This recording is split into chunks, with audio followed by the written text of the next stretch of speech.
Eh bien bonjour à tous. Aujourd'hui nous sommes à peu près le mi-février 2021. Dans quelques jours je vais reprendre le boulot. Je travaille donc saisonnier 8 mois sur 12. Et là ce matin j'ai décidé d'aller faire un petit entretien de la turbine Pelton, qui tourne maintenant depuis le mois d'octobre et qui m'a bien sorti de la difficulté de la météo de ces derniers mois. Grâce à elle, c'est clair, j'obtiens l'autonomie intégrale électrique et ça me sauve bien. Alors cette turbine est implantée à peu près à 50 mètres de la maison. J'y vais régulièrement, soit le matin, soit le soir, quand j'en profite pour sortir les chiens et on va faire un tour là-bas. Ça me permet de constater si la pression d'eau a diminué ou s'il y a un problème mécanique qui s'entend. Et là, ce matin, j'ai décidé d'aller l'arrêter quelques minutes pour pouvoir faire un contrôle de la roue, des injecteurs, et puis tout se passe bien, quoi.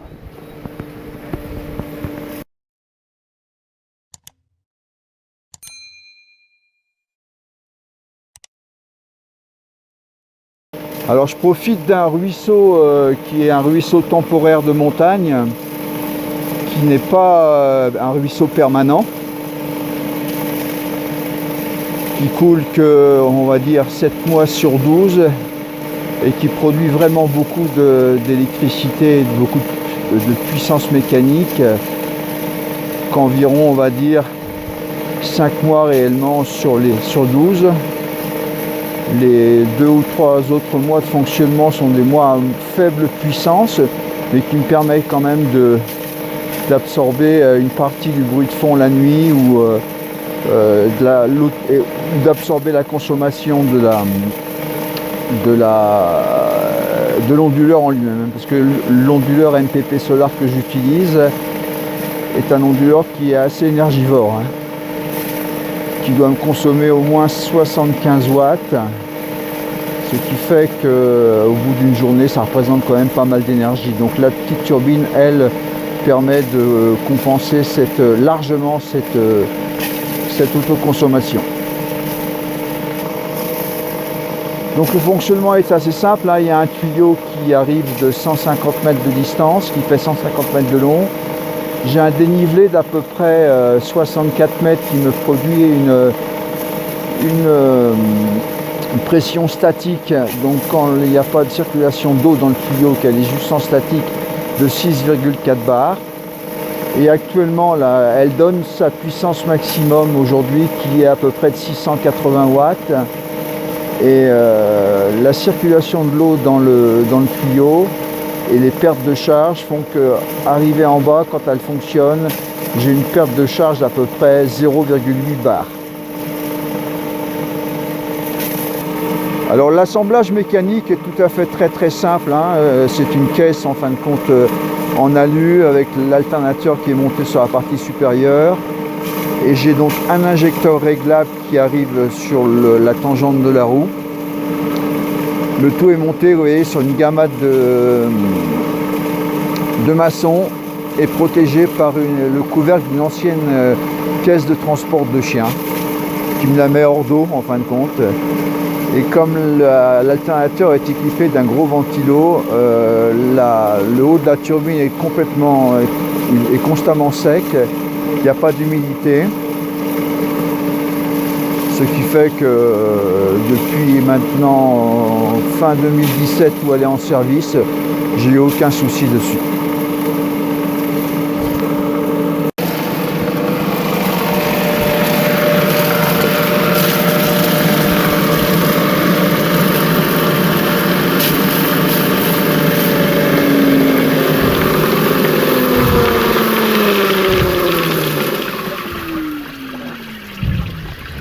Donc j'ai une vanne d'arrêt sur la turbine. Donc le tube, c'est un tube un PEHD de 50 mm extérieur. À l'intérieur, il doit faire à peu près 44 mm.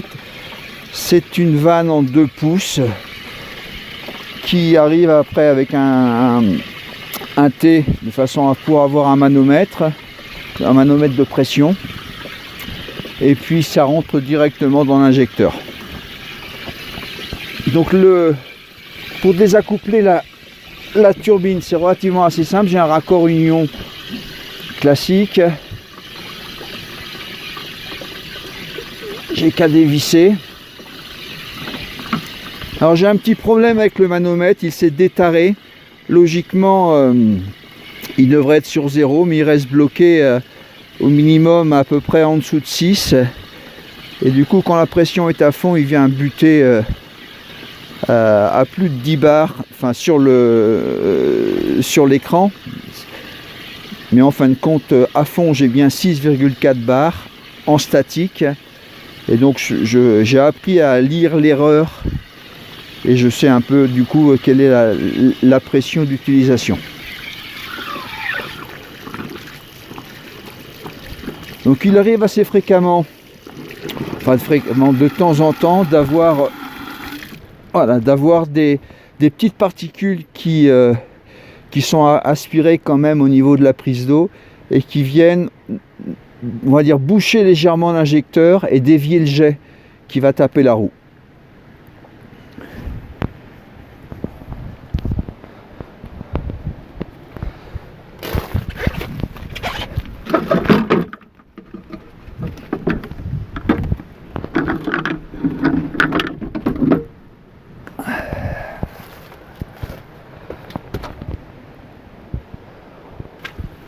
Alors le fonctionnement en fin de compte est assez simple. L'eau arrive en pression dans l'injecteur et l'injecteur est un injecteur réglable. Donc quand on tourne la manette, on le voit bien sur le deuxième injecteur qui ne me sert pas. Je me sers que d'un seul injecteur, j'ai pas assez de débit d'eau pour pouvoir utiliser les 2 injecteurs. Le pointeau que l'on voit dans le bout, il va avancer ou reculer. Je vais essayer de vous le faire fonctionner là. Oh, il est un peu bloqué celui-là vu qu'il n'a pas arrivé depuis un bout de temps. Donc le pointeau va avancer et reculer, et en fonction de sa position le diamètre du jet d'eau va changer, et bien sûr en même temps le débit d'eau va augmenter ou réduire, et il va venir le jet d'eau taper dans les objets de la roue, et la force de l'eau en fin de compte qui va taper l'objet fait tourner la génératrice et produit de l'électricité. Donc aujourd'hui je vais démonter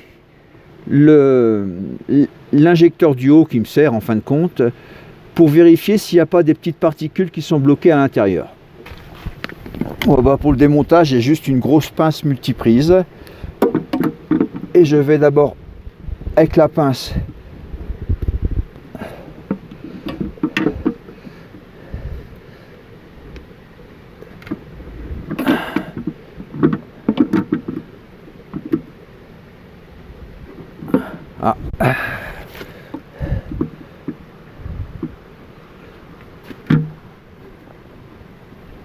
voilà.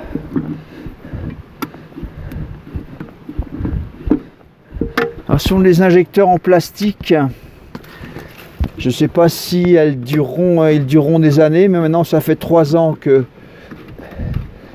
depuis 2017 que ça tourne à peu près 6-7 mois dans l'année, et ça le fait bien. Donc pour le débloquer, il suffit que je tourne légèrement la roue.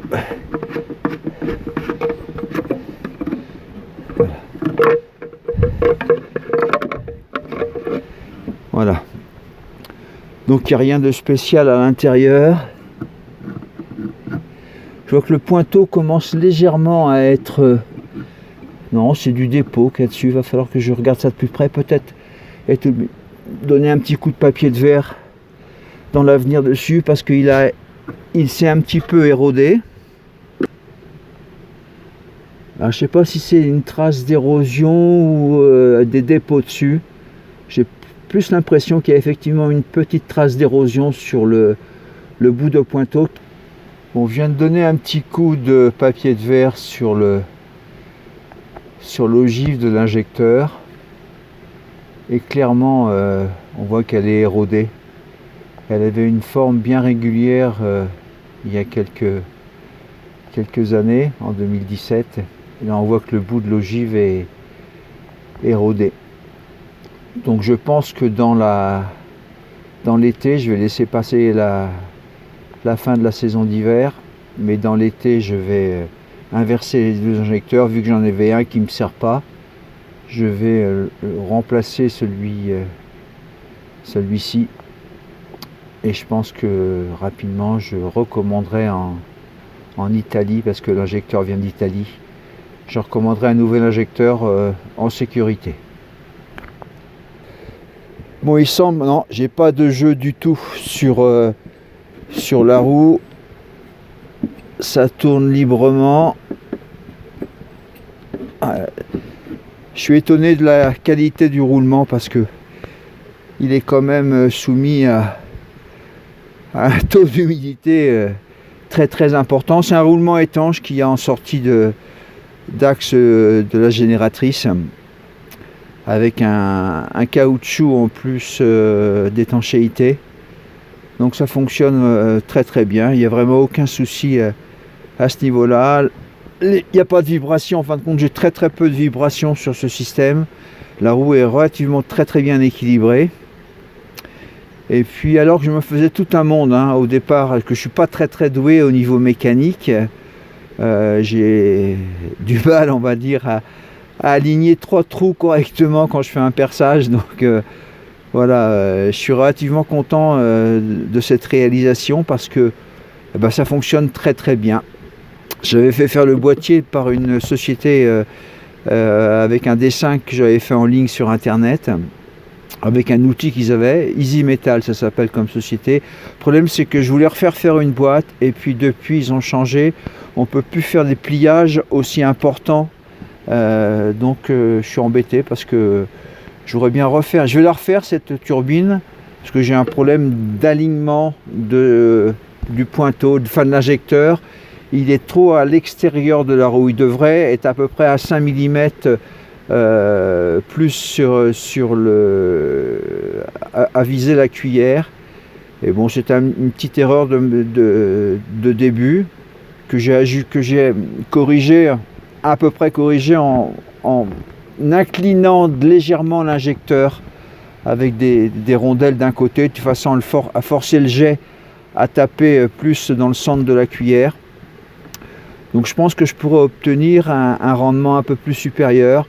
Mais déjà actuellement avec la production là, qui est à peu près entre 750 et 800 quand il y a beaucoup d'eau, 800 watts, c'est vraiment suffisant pour mon utilisation. D'autant plus que je stocke l'énergie sur batterie et qu'au total ça me fait à peu près une production quand ça tourne vraiment au maximum à 750-800 watts, je dis aux alentours de 18 kWh d'énergie par jour de stocker. Ou d'utiliser sur le moment, quoi. Bon, j'ai plus qu'à remonter tout ça et puis de remettre en service.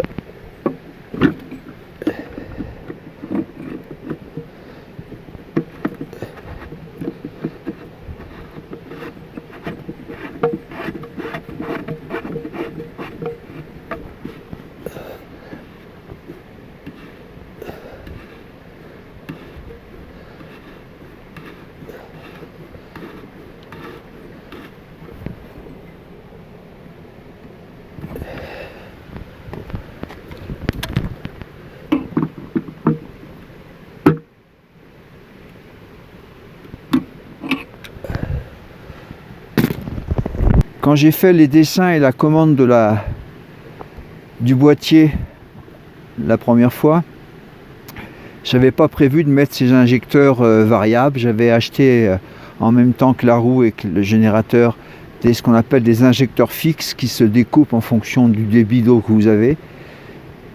Et c'était pas très pratique parce que il aurait fallu régulièrement changer d'injecteur en fonction du débit disponible. Donc j'avais trouvé ces injecteurs variables réglable sur eBay. Et du coup, j'ai été obligé de modifier un peu le boîtier. Et comme les injecteurs étaient un petit peu plus longs, il a fallu que je les ressorte un petit peu. Donc c'est pour ça que ça fait un peu bricolage. Et du coup, j'avais utilisé des rondelles qui étaient des rondelles Galva et non pas des rondelles inox.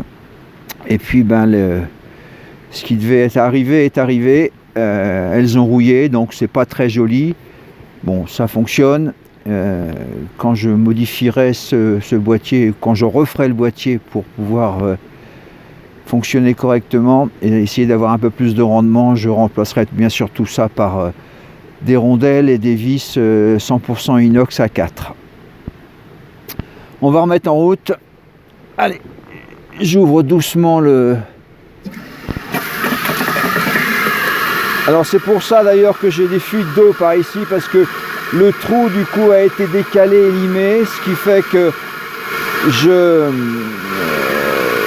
l'eau qui sort en pression rebondit dans le boîtier et ressort par un défaut de bouchage à cet endroit-là. Alors j'y mets un chiffon tout simplement pour éviter que l'eau éclabousse partout.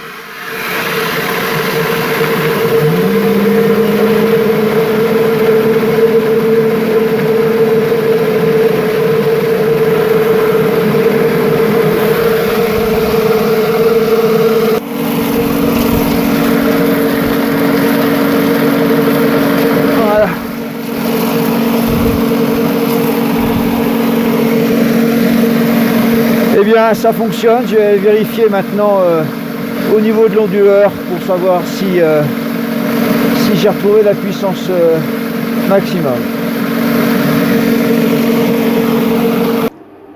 Eh bien ça fonctionne bien, pas de problème. Donc là j'ai une puissance à peu près de 640-650 watts. J'ai pas poussé, j'ai pas ouvert l'injecteur à fond. Donc tout à l'heure dans la soirée je retournerai là-bas pour ouvrir un petit peu plus. Donc rapidement je vous présente une fois de plus le système. Donc là-haut j'arrive sur les 3 phases de la génératrice, arrive sur un pont de diode. Donc je mesure la tension alternative entre chaque phase.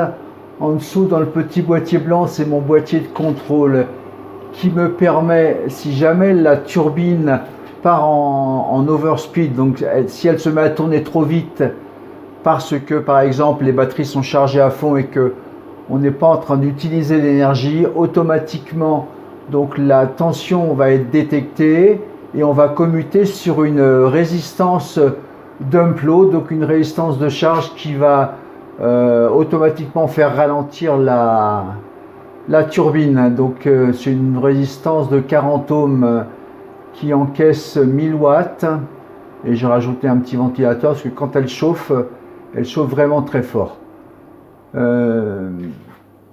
Ça marche très bien, je suis très content. Actuellement donc je tourne à peu près à 160 volts entre phases de la turbine et après le redressement par le pont diode, on est à peu près entre 200 et 205 volts courant continu qui vont rentrer dans l'onduleur et qui l'onduleur va charger de convertir tout ça en énergie. Voilà, merci de votre écoute, j'espère que cette vidéo vous a plu. N'hésitez pas à me mettre un pouce vers le haut et on se retrouve bientôt pour d'autres aventures.